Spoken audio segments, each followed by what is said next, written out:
तो hello guys, back to my channel roaster Karan. स्वागत है आपका हमारे चैनल में। और आज इस वीडियो में हम बात करने वाले हैं खेसारी लाल यादव का। तो खेसारी लाल यादव का आज तीन अपडेट लेकर आए हैं। पहला अपडेट खेसारी लाल यादव का राजा राम फिल्म का ट्रेलर आ चुका है और ट्रेलर काफी कमाल का है।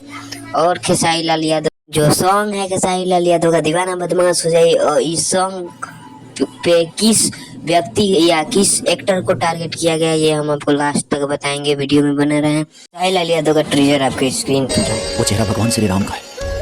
मैं तो उनका सिर्फ एक चरित्र करता हूँ। मेरा राम राजा है।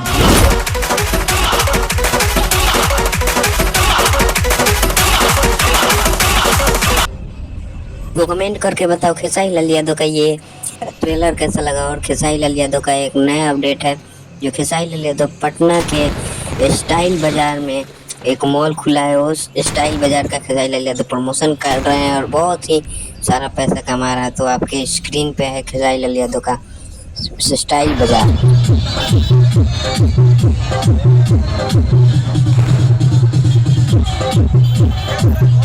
कमेंट करके बताओ वीडियो कैसे लगा। वीडियो अच्छा लगा हो तो वीडियो को लाइक करना, चैनल को सब्सक्राइब पाएं।